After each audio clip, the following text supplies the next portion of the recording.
Praise the Lord பிரியமானவர்களே, இன்னைக்கு என்ன அதிசயம் நடக்க போகுதுன்னு பார்த்துட்டு இருக்கீங்களாங்க? உங்களுக்கு தாங்க இன்னைக்கு ஒரு அதிசயம் நடக்க போகுது.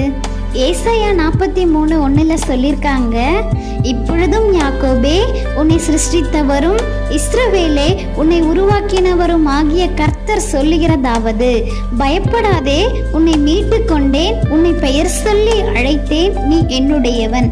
அப்படிதாங்க இந்த வேதாகம பகுதியில கூட ஒருத்தரை பெயர் சொல்லி அழைச்சிருப்பாங்க. அது யாருன்னு பார்க்கலாமா? யாக்கோபு என்ற பெயரை இஸ்ரவேலன்னு மாத்திருப்பாங்க.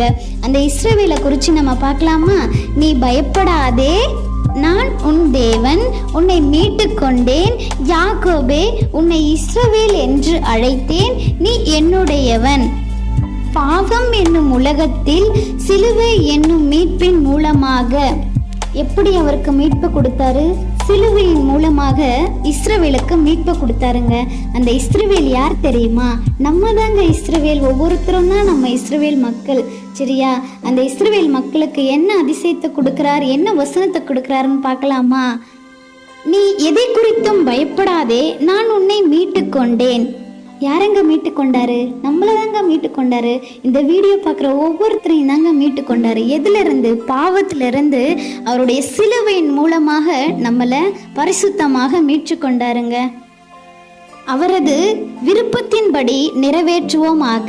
இந்த நாளிலும் கூட அவருடைய விருப்பத்தை நம்ம நிறைவேற்றணும் இல்லையா? கர்த்தர் தாமே இந்த வசனத்தை கொடுத்து ஆசீர்வதித்தற்காக கர்த்தருக்கு ஸ்தோத்திரம். ப்ரேயர் பண்ணலாமா? எங்களை அதிகமாக நேசிக்கிற எங்கள் அன்பின் தகப்பனே, எப்படி யாக்கோபுக்கு நீர் பெயர் மாற்றி வைத்து அவர்களுக்கு ஒரு ஆசீர்வாதத்தை கொடுத்தீரே, அதுபோல எங்களுக்கும் ஒரு ஆசீர்வாதத்தை கொடுங்க. இந்த வீடியோவை பார்த்து யாரெல்லாம் ஜெபிக்கிறார்களோ அவர்களுக்கு ஒரு ஆசீர்வாதத்தை கொடுக்க வேண்டுமாக ஜெபிக்கிறோம். நீங்க பயப்படாதீங்கன்னு சொல்லியிருக்கீங்க ஏசப்பா. நாங்கள் எந்த தேவையை குறித்தும் நாங்கள் பயப்பட மாட்டோம் ஏசப்பா. ஏனென்றால் நீர் எங்களோடு கூட இருக்கீங்களா அல்லவா? அது போல நாங்கள் யாரும் பயப்படாம ஒவ்வொரு காரியத்தை குறித்து நீங்க முடிச்சு கொடுக்க போறதுக்காக உமக்கு நன்றி ஏசப்பா. இயேசுவின் நாமத்தினால் ஜெபிக்கிறேன் ஜீவனுள்ள நல்ல பிதாவே, ஆமென்.